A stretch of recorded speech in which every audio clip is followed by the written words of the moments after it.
بسم اللہ الرحمن الرحیم۔ السلام علیکم۔ ہمارے چینل MS وائس آفیشیل پر خوش آمدید۔ آپ سلطان عادل ہیں، حق تعالیٰ آپ کی یہ خواہش بھی پوری کرے گا۔ یہ جذباتی منظر دیکھ کر صلاح الدین ایوبی کی آنکھیں بھی اشکبار ہو گئی تھیں۔ اللہ نے آپ کو ہم مسلمانوں کے لیے سائبان بنایا ہے۔ مجھے یقین ہے کہ آپ تا دیر سلامت رہیں گے اور بیت المقدس کی فتح آپ ہی کے زیر قیادت ہوگی۔ یہ کوئی نہیں جانتا کہ کل کیا ہوگا۔ خلاف توقع آج سلطان نور الدین زنگی کا لہجہ بہت اداس تھا۔ اگر وہ منظر دیکھنے سے پہلے میری آنکھیں بجھ جائیں اور میں زیر خاک سو جاؤں تو تم اپنی آنکھیں کھلی رکھنا اور اس وقت تک جاگتے رہنا جب تک کہ ثالثیت کا آخری بندہ بھی اس ارض مقدس کی حدود سے باہر نہ نکل جائے۔ ثالثیت کے بندوں سے سلطان عادل کی مراد عیسائی تھے جو آج بھی 3 خداؤں کو مانتے ہیں۔ بس یہی میری آخری نصیحت ہے اور یہی وصیت۔ جہاد جہاد اور صرف جہاد، انصاف انصاف اور صرف انصاف۔ پھر اہل دمشق نے اپنی آنکھوں سے یہ عجیب منظر دیکھا کہ سلطان نور الدین زنگی اپنے تمام امراء کے ساتھ صلاح الدین ایوبی کو رخصت کرنے کے لیے دمشق کی سرحد تک آئے۔ سلطان صلاح الدین سے بڑے والہانہ انداز میں گلے ملے، پھر اس کی پیشانی کو بوسہ دیتے ہوئے نہایت جذباتی لہجے میں بولے، تم اہل ایمان کا سرمایہ ہو، اللہ تعالیٰ تمہاری حفاظت کرے۔ پھر سلطان عادل اس وقت تک کھڑے رہے جب تک صلاح الدین ایوبی اور اس کا فوجی دستہ نظروں سے اوجھل نہیں ہو گیا۔ صلاح الدین ایوبی کو دمشق سے رخصت ہو کر مصر پہنچے۔ بڑی مشکل 1 ہفتہ گزرا ہوگا کہ اس کے جاسوسوں نے ایک خوفناک اطلاع دیتے ہوئے کہا، شاہ یروشلم مصر پر قبضہ کرنے کی خواہش سے فی الحال دستبردار ہو چکا ہے، مگر اہل ایمان کے خلاف اس کی سازش ابھی تک جاری ہے۔ آج کل ایلا کے قلعے میں مسلسل صلیبیوں کا اجتماع ہو رہا ہے تاکہ وہ اس قلعے کو مضبوط مرکز بنا کر حجاز مقدس پر قبضہ کر سکیں۔ حجاز مقدس کا ذکر سن کر صلاح الدین ایوبی کے چہرے پر شدید اذیت کا رنگ ابھر آیا۔ جاسوسوں نے اس خوفناک منصوبے کی مزید تفصیلات بتاتے ہوئے کہا، ان صلیبیوں کو در پردہ شاہ یروشلم اموری اور سسلی کے حکمراں کی بھرپور تائید و حمایت حاصل ہے۔ اگر فوری طور پر اسے روکا نہیں گیا تو بہت زیادہ مشکلات پیدا ہو سکتی ہیں۔ یہ سن کر صلاح الدین ایوبی نے ایک دن کی بھی تاخیر نہیں کی، مصر کا انتظام اپنے والد کے سپرد کیا اور ایک لشکر جرار لے کر اسکلان اور رملہ کی طرف بڑھا۔ ایلا کے راستے میں یہ دونوں شہر ایک آہنی دیوار کی حیثیت رکھتے تھے۔ اس دیوار کو گرائے بغیر صلاح الدین ایوبی ایلا تک نہیں پہنچ سکتا تھا، پھر بھی اس نے بندگان خدا کا خون بہانے سے گریز کیا اور دونوں شہروں کے عیسائی حکمرانوں کے نام ایک خصوصی پیغام بھیجا، اگر اسلامی لشکر کو اسکلان اور رملہ سے گزرنے کے لیے راہداری دی گئی تو پھر میرا اور تمہارا کوئی جھگڑا نہیں، میں تمہارے علاقے سے چپ چاپ گزر جاؤں گا، اور اگر تم نے مزاحمت کی تو پھر شمشیر ہی ہماری تقدیر کا فیصلہ کرے گی۔ اسکلان اور رملہ کے عیسائی حکمران جانتے تھے کہ اگر صلاح الدین ایوبی کا لشکر ان کے علاقوں سے گزر گیا تو پھر اس کا ہدف ایلا کے سوا کوئی دوسرا مقام نہیں ہوگا، اس لیے ان دونوں نے صلاح الدین ایوبی کے اس پیغام کا جواب بڑے جارحانہ انداز میں دیا اور آمادہ جنگ ہو گئے۔ اسکلان اور رملہ کے عیسائی حاکموں کا خیال تھا کہ وہ اپنے علاقے میں مضبوط بھی ہیں اور محفوظ بھی۔ بالآخر ان دونوں مقامات پر ایک خونریز جنگ ہوئی جس میں صلاح الدین ایوبی کے ہاتھ سے بے شمار عیسائی فوجی قتل ہوئے، جس کے نتیجے میں یہ دونوں شہر صلیبی فتنہ گروں سے پاک ہو گئے۔ عام باشندوں سے صلاح الدین ایوبی نے کوئی تعرض نہیں کیا۔ بوڑھوں، عورتوں، بچوں اور صلح پسند عیسائیوں کو امان بخشی گئی۔ صلاح الدین ایوبی کا یہ طرز عمل دیکھ کر عیسائیوں کی بڑی تعداد مسلمان ہو گئی۔ پھر وہ مرد مجاہد بحیرہ احمر کی طرف بڑھا جس کے شمالی حصے میں خلیج عقبہ واقع ہے، اور یہی عیسائیوں کا مضبوط ترین قلعہ ایلا ہے جو اس وقت اسلام کے خلاف سازشوں کا مرکز بنا ہوا تھا۔ جیسے ہی صلاح الدین ایوبی کی فوج ایلا کے قریب پہنچی، صلیبی سپاہی محصور ہو گئے۔ ان کے پاس کئی سال کا سامان رسد موجود تھا، اس لیے وہ بڑے اطمینان کے ساتھ قلعہ بند ہو گئے۔ اہلا کے عیسائیوں کا خیال تھا کہ صلاح الدین ایوبی زیادہ دن تک محاصرہ جاری نہ رکھ سکے گا اور آخر تنگ آ کر مصر کی طرف لوٹ جائے گا، مگر وہاں صلاح الدین ایوبی نے خیمہ زن ہوتے ہی اپنے جنگی ماہرین کو کھلے الفاظ میں کہہ دیا تھا، میں ناکام واپس جانا بھی نہیں چاہتا اور زیادہ دن انتظار بھی نہیں کر سکتا۔ تمام جنگی ماہرین صلاح الدین ایوبی کے فیصلے پر حیران تھے۔ ان کی سمجھ میں ایسی کوئی چال نہیں آ رہی تھی کہ جس کے ذریعے انتہائی مختصر وقت میں اس جنگ کا نتیجہ برآمد ہو سکے۔ آخر محاصرے کو کئی ماہ گزر گئے۔ اسلامی لشکر نے اپنی منجنیقوں سے قلعے کی فصیلوں پر مسلسل سنگ باری کی۔ دیواریں اتنی مضبوط تھیں کہ شگاف تو کجا ان میں ہلکی سی دراڑ بھی نہ پڑ سکی۔ اس دوران صلاح الدین ایوبی سخت اذیت میں مبتلا تھا۔ اگر وہ اہلا کا محاصرہ اٹھا کر واپس چلا جاتا تو یہ احساس اسے سکون سے جینے نہیں دیتا کہ صلیبیوں کی یہ سازش حجاز مقدس کے حوالے سے کیا گول کھلائے گی، اور اگر زیادہ دن تک محاصرہ جاری رکھتا تو یہ اندیشے اسے مضطرب رکھتے کہ اس کی عدم موجودگی میں کہیں مصر اندرونی سازشوں کی لپیٹ میں نہ آ جائے۔ اس پریشانی کے عالم میں وہ ہر نماز کے بعد طویل دعا کرتا، اے مالک تو اپنی طاقت کے ہر زاویہ اظہار پر قادر ہے، جسے چاہے برقرار رکھے اور جسے چاہے مٹا دے۔ یا تو اہلا کے فتنہ گروں پر آسمان سے کوئی عذاب نازل کر دے، یا پھر اپنے اس حقیر بندے کی رہنمائی فرما کہ ان دشمنوں کا کس طرح قلع کما کیا جائے۔ بالآخر ایک رات صلاح الدین ایوبی سویا ہوا تھا تو اس نے دیکھا کہ شاریہ خیمے میں داخل ہوتی ہے اور انتہائی پرسکون لہجے میں کہتی ہے، یوسف، حضرت عمرو بن عاص کا طریقہ اختیار کرو، حق تعالیٰ تمہاری مراد پوری کر دے گا۔ گھبرا کر صلاح الدین ایوبی کی آنکھ کھل جاتی ہے۔ وہ ادھر ادھر دیکھتا ہے مگر شاریہ کہیں نظر نہیں آتی۔ پھر نیند کا خمار زائل ہوتے ہی اسے اندازہ ہو جاتا ہے کہ اس نے ایک خواب دیکھا ہے، مگر وہ خواب بے مقصد نہیں تھا۔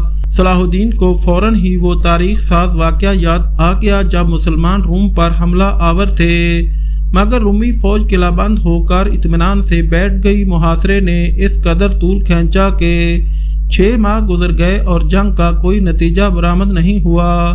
مجبوراً اسلامی سپہ سالاروں نے حضرت عمر کو پوری تفصیل لکھی اور محاصرہ جاری رکھنے کے لیے 10,000 تازہ دم فوج بھیجنے کی درخواست کی۔ اس خط کے جواب میں حضرت عمر فاروق نے مشہور صحابی حضرت عمرو بن عاص کو بھیج دیا اور ساتھ ہی یہ بھی تحریر کر دیا، تمہیں 10,000 فوج نہیں، صرف ایک حضرت عمرو بن عاص کی ضرورت ہے، انشاءاللہ یہ تمہارا مسئلہ حل کر دیں گے۔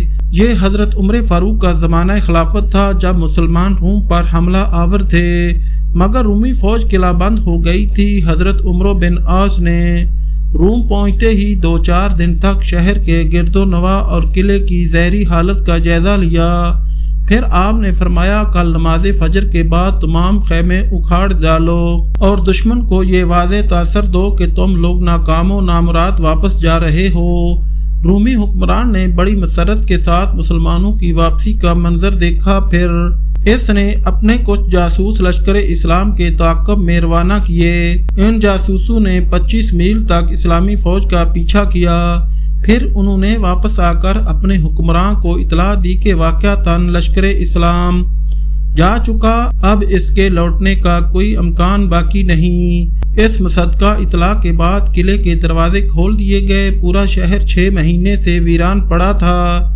لشکر اسلام کے جاتے ہی گلی کوچوں اور بازاروں کی گمشدہ رونقیں لوٹ آئیں اور رومی باشندے پورے جوش و خروش کے ساتھ کاروبار زندگی میں مصروف ہو گئے۔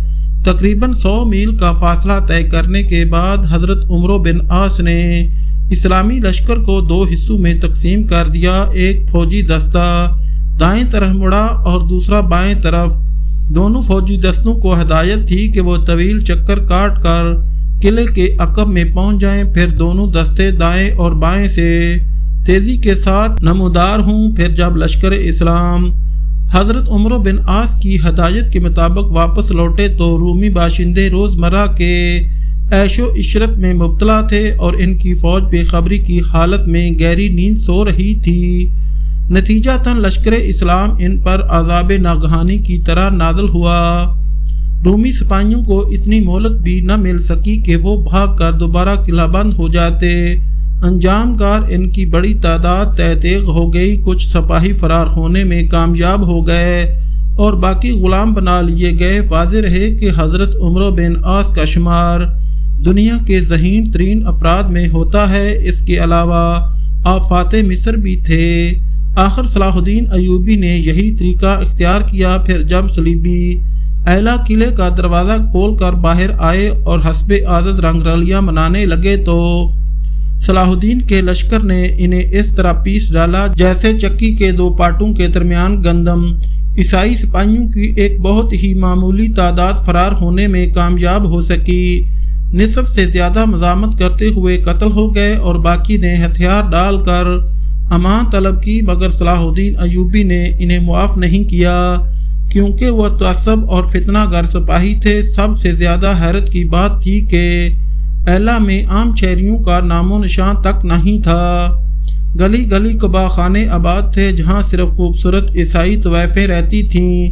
صلاح الدین نے فوری طور پر ایلا سے ان بدکار عورتوں کو نکال دیا، پھر اپنے ایک فوجی دستے کو اس کام پر مامور کر دیا کہ صلیبیوں کے ظلم و ستم سے تنگ آ کر جو مسلم خاندان ایلا سے ہجرت کر گئے تھے انہیں واپس دوبارہ ان کے آبائی وطن میں آباد کیا جائے۔